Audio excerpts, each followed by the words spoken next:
Welcome to Lashback, everyone. I'm Natalyan. And I'm Phoebe. And this week, we're going to continue a conversation we started a little while ago around workplace bad behaviour. And of course, it's an interesting one, isn't it, Nat? Because before COVID, we had to spend a lot of time with our work colleagues and offices.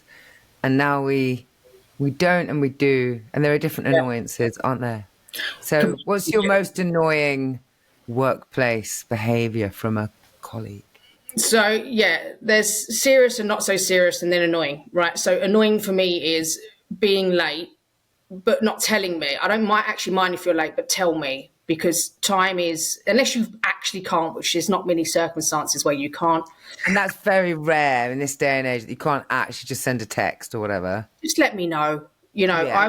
I was late for you today. I let you know, right? So that you didn't sit there waiting. So I just think that things happen. We all get kind of bogged down, but you should make sure that you don't think that your time is more precious than someone else's. I think that's a key annoyance for me, is the rudeness. We talk a lot about can't say the word, decolonizing our work. And, I think hierarchies, where they are, useful for organizing workflow and pay grades and stuff, I actually think it's pretty colonial. And I get very annoyed when someone I work with cancels on me because somebody more superior to me has asked for their time. I'm like, I'm not any less important just because they're the boss and I'm not. I get very annoyed. And I wrote a blog once called "Your Lack of Planning is Not My Emergency." Oh, love it. So I won't come to a meeting with an hour's notice. No, I'm not free tomorrow, even though I'm free in my calendar. I had plans for my time. Yeah. I don't care if you're the chief executive, actually. Yeah. I think you've hit upon some really good points there about that colonial approach. We're all still, you shouldn't really, if someone's really leading that well anyway, you shouldn't be able to walk in a room and know who they are. I've always said that. Yeah, totally. Because it is always a team effort, isn't it? And that does come into some difficult spaces because there's microaggressions.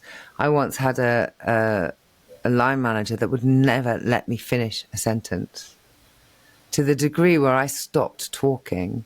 And a colleague had said, she gave me a card that it said, I missed the Phoebe that was there before. Because I completely lost myself because this just little kind of Chinese water tortures. She was never overtly mean to me, but she just undermined everything or disagreed with me. And yet somebody else would say the same idea and they'd get agreed with. Little microaggressions like that, which I believe were quite intentional. Yeah, I mean, there's many examples of that. I've had it in the workplace before where, I was picked on per se. And, I'm a strong, outspoken, confident woman, as are you, but that doesn't mean that can't happen to us because that you don't have insecurities just because you present a particular way. Yeah, and it was the other week. Yeah, exactly. Mm-hmm. But I think that what you just said about being undermined all the time, and I understand, we do it. You interrupt people accidentally. Sorry, especially on video calls. But when it's a continuous thing and you're not kind of reflecting on it and you're not allowing someone to be their personality, because there's different personalities and people are who they are at the same time, and you need to help them evolve with that. There's also that thing as well, isn't there, where, somebody's a serial interrupter and they interrupt everyone and it's annoying, but we let them. And then there's that time when you're the only one that gets interrupted. Yeah, that's bullying. That's bullying behaviour. Well, that is bullying, and it happens quite a lot. There's lots of unconscious bias. So somebody with a Black global majority background might never get a word in edgeways because actually the person that's leading the meetings, suppressing some kind of racism. They're not owning up to it, but it actually comes out in their behaviour. And I can't tell you how many times, certainly in musical industry settings, where as the only woman in the room, I never get to the end of my sentence. And everybody jokes that when he says it, and I'd said it 10 minutes ago, oh, it's a great idea, fella. But no one was actually listening to me. Oh, don't. Frustrated. don't. I've had so much in my work, in my work life, whether that's music or business, where, you know, we had this whole conversation, and because I wasn't listened to at all, and then that idea comes up later, and I'm like, that's what I said. But And then you, if you stand up for yourself in that situation, you look it's like terrible. you're the difficult one. Yeah, Yep, really not okay. it's Really not really. okay. I think And that happens quite a lot, really. If people aren't aware and reflective about their privilege, or around the fact that, you know, like, for example, I might think I know everything about being, I don't know, what it's like to be Indian because I've got an Indian friend. But actually, no, I don't. no, you Because don't. from one, of course I don't. So it's like, who, and of course, you know, if you don't have that experience in your circle, you don't have a range of experiences within your circle, you're not going to notice the privilege so much as if you do. So, like, if I knew a load of people that have all lived on benefits and struggled to get to work every day, I would be more sensitive to somebody saying they didn't, you know, let's go out on a work do and it's 50 quid a head. I'd be like, oh, that might be a bit too much money for some people. Whereas if I didn't know anybody that ever struggled with money, 50 quid, that's all right, isn't it?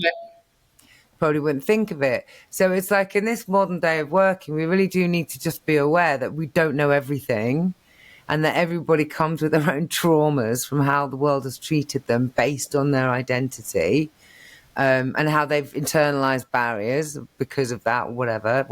And in some cases, actual like trauma from hate crime and consistent bullying, and, you know, throughout life, we have to be very conscious and kind and giving around everybody being a bit different, and that actually being good for business, actually. Yeah, I agree. And I think going back to, well, what you said and a point I made earlier, which is, you know, that people are different, right? So you have some people that are, you know, have different accents. Like, I've always come across as quite because of my accent, but, you know. Southerner, innit? Yeah. And then you've got people that are faster talkers, not fast talkers. Like, I've been criticised a lot by colleagues, partners, that I speak very fast, that I constantly work on. And the thing that can annoy me sometimes, Can't bear people that talk really slowly, though. I've got to be honest. exactly. And Some people send me voice memos and I can only listen to them on double speed. yeah, I mean, I definitely work on that when I'm in a business setting, and I'm not perfect, but I definitely have worked on that. But I've had criticism from people before that actually talk very slow and stutter the whole time, not from a condition, just because they're kind of all over the place. And I'm like, you know, I'm not sitting there criticizing you about that. So it's like less than impatience, though. I am. I'm sitting there in my brain criticizing them, remembering that everybody's equal and everybody's different and everyone's valid, and I'm not to share my criticisms. I need to manage my own impatience. Well, I definitely learned with age, and we talked about kind of insecurities in one of our last recent episodes. And one of the things for me is the things to raise and not raise. And this is a decision. You live and die by your decisions. They're sometimes right, they're sometimes wrong. But I sometimes think it's not worth just pinpointing somebody constantly. I mean, I've given feedback to a big call with a client with my partners before and said, I think we could have maybe handed back and forth a bit more, or you didn't have to procrastinate over there, but I think you did a great job. But I'm certainly not going to sit there and criticize them stuttering. I'm just not going to do that. And we're all different personalities as well. You know, some people are going to warm more to me, some people are going to warm more to you. I think you need to, nurture the people that you have in the room and their qualities, and not try and just change them because one's more outspoken than the other. That's wonderful. Expect them to fit, yeah. Some people need to pre-reflect. Some people can work off the shoot off the hip or whatever. Yeah. And I think you need to be kind towards people that, you know, the ones that maybe are comfortable and confident are just as insecure as the quieter ones. And, you know, it's you're never going to always be perfect, but I think you need to be kind to each other. And because I quite like who I am, and I don't want someone suppressing that, and I quite like who you are, and no one should be suppressing that at all. No. And that kind of like the passive aggression that comes out. I mean, back in the day when you're sharing work offices and kitchens and things, the passive aggressive note on the fridge about like not spilling the milk was I probably wrote it. That was probably me. But like, actually, fuck sake, would you do this at home? Yes, they would do this at home. Yeah, you don't. But like that, there is something about, clear communication, direct communication, having your calendar up to date, being open to difficult conversations. Hey, I don't know whether you noticed, but when you used that term yesterday, it actually offended me. Oh God, I didn't realize that was a difficult term for you. Yeah, self-reflection, difficult conversations, not needing to be fights, recognition that we're all, learning, and that resolution can be found through conversation. I think the key word here is consideration, right? So I think that there's, you have to. Not everyone means to be offensive if they are, and sometimes sometimes it isn't. But it's also consideration of people in terms of, you mentioned about calendars, right? So, I don't care what job you've got. You've got a slot if someone needs it at some point in the next couple of weeks. If it's a month out, then you're doing something wrong. You are.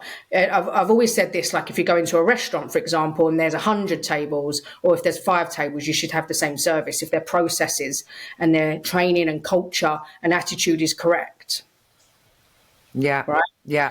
It's about consideration, not cancelling 2 minutes before a meeting. If it's just one of those things, it's one of those things. But I mean a regular occurrence, and being, open to feedback and open to listen to people, and not thinking that your time is more important than theirs. I think but also about being open about giving feedback, because there's that thing about, well, she's really difficult, isn't she? Because she always says those things, rather than maybe she doesn't know that that's a bad thing to say. So let's tell her. Yeah, give her a chance. Give her a chance to rectify it.